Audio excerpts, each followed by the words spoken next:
Hello అండి, hi. ఈరోజు ఒక మంచి వీడియో నేను మీతో షేర్ చేస్తున్నాను. నార్మల్గా అయితే అందరూ చేసుకుంటారు ఇది రెసిపీ, కాకపోతే మనకి ఇంకా టేస్టీగా ఉండడానికి కొన్ని టిప్స్ ఉంటాయి కదా, వీటితోటి మనకి ఈరోజు మన శాంతి గారు చూపిస్తారు. అదేంటి అంటే చింతపండు పులిహోర. చాలామందికి ఇష్టం కదా, అందరికీ కూడా చాలా ఇష్టం చింతపండు పులిహోర అనేది. చాలా టేస్టీగా ఉంటుంది. అది ఇంకా శాంతి గారు చేస్తే మాత్రం ఇంకా టేస్టీగా ఉంటుంది. సో అది ఎలా చేద్దాము అండ్ చాలా సింపుల్గా ఉంటుంది, కాకపోతే ఎలా చేద్దాం అనేది ఇప్పుడు చేస్తారు. అయితే అది చూసి మనం ఇప్పుడు నేర్చుకుందాం. హాయ్ కీర్తి. పులిహోర అంటే అందరూ చేసుకునేది అందరికి తెలిసిందేలే. కొన్ని టిప్స్ ఈరోజు ఇంత క్వాంటిటీ ఎందుకు చేస్తున్నానంటే ఈరోజు మా ఫ్రెండ్ కూతురు అన్నప్రసన్న. మన ఫ్రెండే. అదే అన్నప్రసన్న ఈరోజు పులిహోర కూడా అందరికి. ఎందుకు చేస్తున్నారు, శాంతి ఎందుకు చేస్తున్నారు అంటే చాలా బాగా చేస్తుంది, తన చేతి వంట బాగుంటది కాబట్టి ఇప్పుడు శాంతితో చేయిస్తుంది మా ఫ్రెండ్. అవునవునవును. అంటే కొన్ని టిప్స్ అందరూ చేసేదేలే, కానీ కొన్ని టిప్స్ మీ వ్యూవర్స్కి ఏదైనా ఉపయోగపడిద్ది అని చెప్తున్నాను. కొత్తగా నేర్చుకునే వాళ్ళకైతే చాలా ఉపయోగపడుతుందండి. కొంతమందికి చాలా తెలిసినా కానీ టిప్స్ అనేవి కొంచెం మనం నేర్చుకుంటూ ఉంటే ఇంకా మనకి ఈజీ అనిపిస్తుంది అండ్ టేస్ట్ కూడా ఇంకా బాగుంటుంది అనమాట. అవునవును.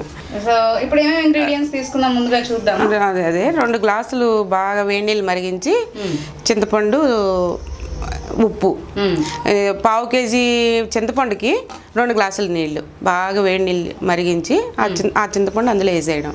దాంట్లో ఒక 4-5 స్పూన్లు 5 స్పూన్లు ఉప్పు వేయడం. అలా పెట్టేసుకుంటాం మనం. 2 అవర్స్ నానుతుంది. నానిన తర్వాత చిల్లుల గిన్నె ఉంటుంది కదా, ఆ గిన్నెలో పెట్టి రసం గుజ్జు తీసేసి పక్కన పెట్టేసుకోవడం. ఇది మనం అన్నం వండి ఆరబెట్టుకొని చల్లార్చుకోవాలి. టిప్పు అంటే కొంచెం ఆయిల్, కొంచెం ఉప్పు వేసి అన్నం వండాలన్నమాట. అప్పుడు కొంచెం విడివిడిగా మంచి పుల్లగా విడివిడిగా వస్తుంది. అదనమాట. ఇదిగో అన్నం ఇట్లా చూడండి ఎంత పొడిగా రావడానికి కారణం కొంచెం ఆయిల్, ఉప్పు వేసి వండాను అనమాట. ఇప్పుడు మా ఫ్రెండ్ అంటున్నాను కదా, అందరం ఇక్కడే ఈరోజు అందరం ఇక్కడే కాబట్టి ఇంత క్వాలిటీ తీసుకున్నాం అనమాట. ముగ్గురు ఎంత క్లోజ్ ఫ్రెండ్స్ అనమాట. ఇది విషయం.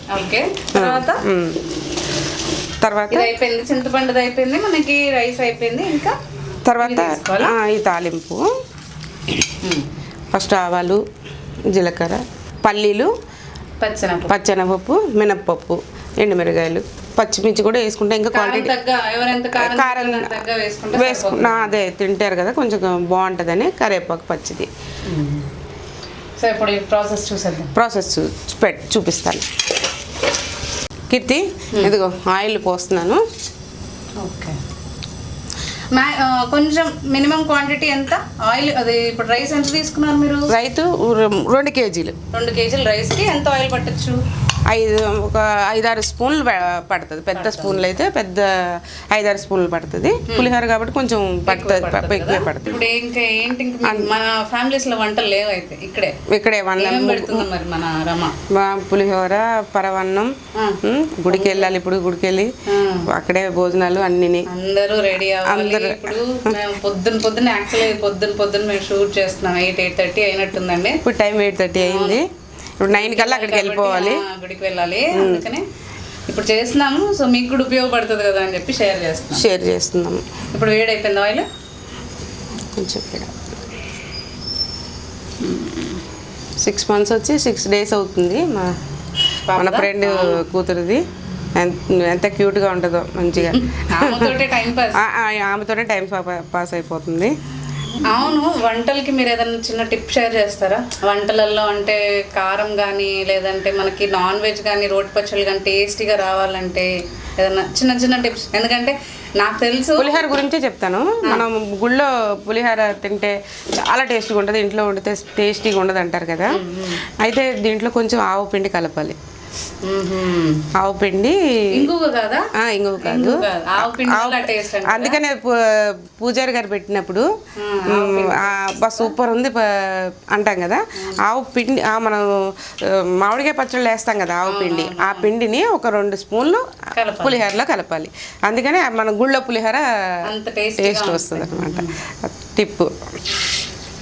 ఇప్పుడు ఆయిల్ వేడైపోయింది కదా, ఆవాలు వేసాను, ఆవాలు, జీలకర్ర, ఆవాలు, తర్వాత పల్లీలు, కొంచెం అది కొంచెం చిటపట అన్న తర్వాత పల్లీలు వేసేయాలి, ఎందుకంటే మళ్ళీ నల్లగా మళ్ళీ నల్లగా అయిపోతాయా? అంటే చిటపట అంటే ఏగిపోయినట్టు అన్ని ఒకేసారి ఏగినాక వేస్తే మళ్ళీ అవి మాడితే ఇవి అలాగే ఉంటాయి. అందుకోసమని కొద్ది చిట అనుమానంగానే వేసేయాలి పల్లీలు వేసి. పల్లీలు కాస్త బ్రౌన్ అయినాక వేయాలా? బ్రౌన్ అయిన తర్వాత ఇక పచ్చెనపప్పు, మినప్పప్పు, కరివేపాకు పచ్చిదే కలుపుతాం మామూలుగా అయితే, దించేటప్పుడు వేసుకుంటే సరిపోతుంది. అవును, లేకపోతే చిటపట అని దించి కింద పెట్టేసిన తర్వాత వేసుకుంటే. ఇప్పుడు పచ్చెనపప్పు వేస్తున్నాను, మినప్పప్పు. ఇవి ఇప్పుడు 2 kgs రైస్కి మాక్సిమం ఎంత తీసుకుని ఉంటారు మీరు? అంటే పల్లీలు మన ఇష్టం, బాగా ఎక్కువ తినేవాళ్ళు ఎక్కువ వేసుకుంటారు, కొంచెం తక్కువ తినేవాళ్ళు తక్కువ వేసుకుంటారు. క్వాలిటీ 4-5 స్పూన్లు అయిపోతుంది శాంతి. అది వేసే వేసే మాడిపోతుంది మళ్ళీ. ఇదిగో ఎండుమిరకాయలు, ఎండుమిర్చి, పచ్చిమిర్చి కూడా చిటపట అనకుండా ఇట్లా చీల్చి లేదంటే చిందుతుంది, అందుకోసమని కొంచెం ఘాటు పెట్టి వేసాలి.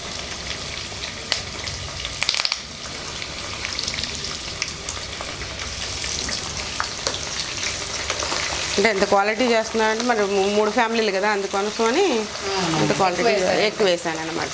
మినపప్పు, శనగపప్పు ఒక 3 టేబుల్ స్పూన్లు, 4 టేబుల్ స్పూన్స్, 4 టేబుల్ స్పూన్లు మినపప్పు, 4 టేబుల్ స్పూన్లు సాయి 10 వరకు ఉన్నట్టున్నాయి పచ్చిమిర్చి.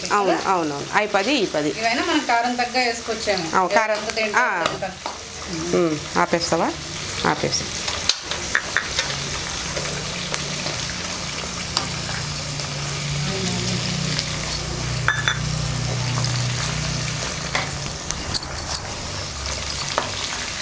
ఇప్పుడు జీలకర్ర వేసారా? జీలకర్ర ఇప్పుడు వేసాను. జీలకర్ర లాస్ట్లో వేస్తే కొంచెం మాడిపోకుండా మంచిగా అనిపిస్తుంది. జీలకర్ర, కరివేపాకు కూడా దించేటప్పుడు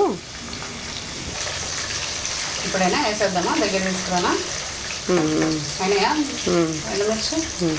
కొంచెం బ్లాక్ అవనిద్దాము, కొంచెం అవని. కొంచెం పసుపు, 1 స్పూను పసుపు వేసేయాలి. ఆపేసి పసుపు వేసిన తర్వాత ఆపేసేయాలి, మాడిపోతుంది. పసుపు అంతే, ఇంకా ఇట్లా లేదంటే మాడిపోయి నల్లగా వచ్చేస్తుంది, చేదు కూడా వస్తుంది. పసుపు ఎప్పుడైనా వేసినప్పుడు ఇంకా ఆపేసేయాలి. ఇంకా మనం ఇప్పుడు ఈ పులుసు కలిపే ముందు ఒకసారి అన్నం ఇలా ఆయిల్ ఉప్పు వేసాం కదా, దీన్ని ఏం చేయాలంటే విడివిడిగా చేయాలన్నమాట. అన్నం విడివిడిగా అయ్యేలాగా ఇట్లా గంటితోటి కలుపుకోవాలి. కలుపుకున్న తర్వాత ఇప్పుడు పులుసు వేయాలి.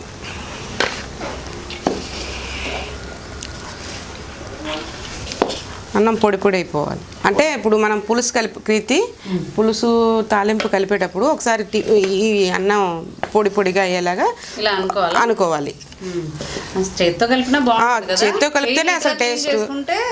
మనకి ఇలా గడ్డలు లేకుండా ఉంటుంది కదా ఇప్పుడు క్వాంటిటీ అన్నప్పుడు. అవును, ఎక్కువ క్వాలిటీ ఉన్నప్పుడు చేత్తోనే కలపాలి. అసలు చేత్తో కలిపితేనే టేస్ట్. అర్థమైందా? నేను ఇందాక ఒక టిప్ చెప్పాను కదా మీకు, అది చూపిస్తాను.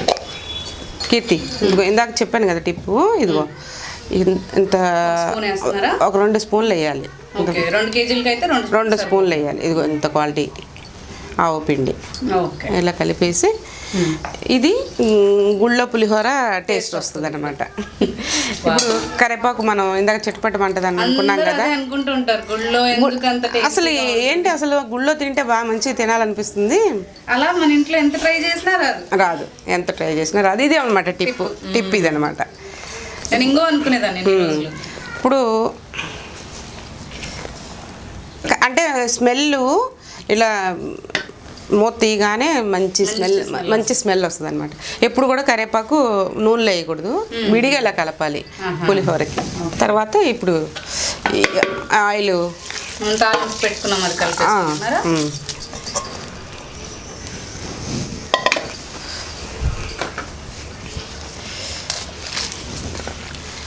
పులుసు కూడా వేసేసి కలిపేస్తే అయిపోతుంది. ఈ 2 kgs పులిహోరకి ఎంత చింతపండు అన్నారు? పావు కేజీ చింతపండు. పావు కేజీ చింతపండు మొత్తం నీళ్ళలో మంచిగా నానబెట్టేసి చిల్లుల గిన్నెలో పులుసు తీస్తే ఇలా వస్తుంది. నారేం లేకుండా ఇట్లా మెత్తగా వస్తుంది చూడండి, మెత్తగా. ఇలా ముందే చేసి కూడా పెట్టుకుంటారు కదా? ముందే చేసి పెట్టుకుంటారు. అవును అవును, చేసి పెట్టుకుంటే 1 year ఉంటుంది. ఫ్రిడ్జ్ లో పెట్టుకుంటే కలుపుకోవచ్చు.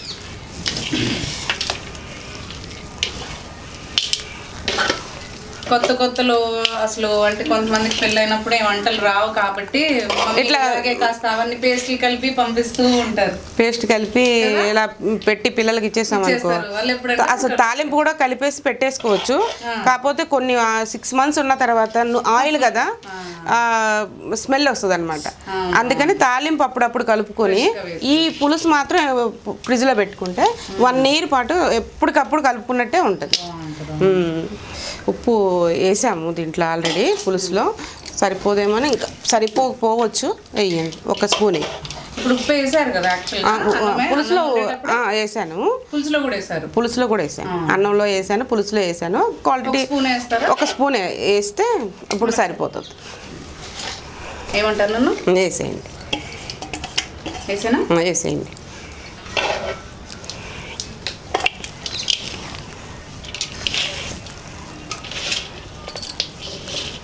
అసలు స్మెల్ వస్తుంది చూసారా, తిప్పదను కదా ఆ పిండి. అసలు పులిహోర, అదే చింతపండు పులిహోర అంటేనే ఒక రకమైన టేస్ట్, స్మెల్. అవును, అది మనల్ని ఇలా ఇవన్నీ కూడా అంటే తెలుగు వాళ్ళకి అంతే ఇష్టమైన చింతపండు పులిహోర అంటే ఇష్టం లేని వాళ్ళు ఎవరుండరు. పిల్లలకు కూడా చాలా ఇష్టం. పులిహోరలో చాలా రకాలు ఉన్నాయి, అన్ని రకాలు మనం చేసి చూపిద్దాం. ఇది సీజన్ కాబట్టి మామిడికాయ పులిహోర కూడా చేసి చూపిద్దాము వీళ్ళకి, మన ప్రేక్షకులకి. ఇప్పుడు చింతపండు పులిహోర అంటే దేవుడి దగ్గరికి వెళ్తున్నాం కాబట్టి చేసాము చింతపండుతో. మామూలుగా మనకి కొన్ని పండుగలు చేసుకుంటాం కదా ఈ సీజన్ లో, ఉగాది నుంచి స్టార్ట్ కదా మామిడికాయ పులిహోర. అవును, ఉగాదికి. అవును, ఉగాదికి అయితే కంపల్సరీగా మామిడికాయ పులిహోర చేసుకుంటాం. అయిపోయిందా శాంతి? ఇంకా కలిపేసారు? అయిపోయింది కిత్తి. ఇది యాక్చువల్ గా మేము టేస్ట్ చేయట్లేదు, ఎందుకంటే దేవుడి దగ్గర తీసుకెళ్తాం కాబట్టి టేస్ట్ చేయట్లేదు. కాకపోతే టేస్ట్ చేసినప్పుడు మాత్రం నేను మీకు చెప్తాను. ఆబ్వియస్లీ బాగుంటది ఓకే, తెలుసు ఆ విషయం. కానీ ఈ టిప్స్ మాత్రం మీరు పాటించి చేయండి, చాలా మంచి టేస్ట్ వస్తుంది. ఒక టిప్ అయితే మనకు మంచిది దొరికింది. ఇప్పుడు ఇలా ఒత్తి పెట్టేసుకుంటే 1 గంట తర్వాత ఎప్పుడైనా సరే చింతపండు పులిహోర వెంటనే ఇలా చేయగానే తినకూడదు. పూజారులు కూడా అప్పటికప్పుడు చేయరు, ఒక రోజు పొద్దునెప్పుడో చేస్తారు, లేకపోతే రేపు అంటే ఈ రోజే అన్ని ప్రిపేర్ చేసేస్తారు. అన్నానికి పులిహోర పులుసు పట్టాలి, పడితే టేస్ట్ అదన్నమాట. అవును అవును, ఇలా ఒత్తి పెట్టేసుకొని తర్వాత ఇక మనం దేవుడి దగ్గరికి వెళ్ళాలనుకున్నప్పుడు అన్ని ప్రిపేర్ చేసుకొని బాక్స్లోకి తీసేసుకొని పెట్టేసుకోవాలి. టేస్ట్ చేయకూడదు, అందుకోసమని మనం టేస్ట్ చేసినప్పుడు మళ్ళీ పెడదాం. గ్యాస్కి కావాలి కదా గుడి దగ్గర. సో ఇదండి, ఇప్పుడు మనకి శాంతి గారు అయితే ఒక మంచి టేస్టీ చింతపండు పులిహోర అయితే చేసి చూపించేశారు. మీరు కూడా ట్రై చేయండి, ఈ టిప్స్ తోటి చాలా టేస్టీగా వస్తుంది. కొంచెం మేము ఇప్పుడు గుడికి వెళ్ళే తొందరలో ఉన్నాం కాబట్టి ఈ వీడియో ఇక్కడితో అయితే స్టాప్ చేసేస్తాను. తర్వాత మళ్ళీ టేస్ట్ చేసినప్పుడు కూడా అది మీకు షేర్ చేస్తాను. అంతేకాకుండా ఇంకా ఇలాంటివి మంచి టేస్టీగా మనందరి తెలుగు వాళ్ళకి మంచిగా బాగా మెచ్చి తినే రెసిపీస్ ఉంటాయి కదా, అవన్నీ కూడా ఇంక ముందు కూడా మంచి వీడియోస్తో నేను షేర్ చేస్తూ ఉంటాం ఇద్దరం కూడా. పులిహోరలో ఇంకా మనకు చాలా రకాలు ఉన్నాయి కదా, అవన్నీ కూడా మీకు తొందరలో శాంతి గారు ఈ వీడియోస్లో ఇప్పుడు మేము అన్నీ షేర్ చేస్తాం ఇద్దరం. సో తప్పకుండా వీడియోస్ని షేర్ చేయండి, లైక్ చేయండి, తర్వాత సబ్స్క్రైబ్ చేసుకోండి, ఎంకరేజ్ చేయండి. మీ ఎంకరేజ్ మాకు ఎంతో సపోర్ట్ ఇస్తుంది. షేర్ చేయండి. Thank you. Bye bye.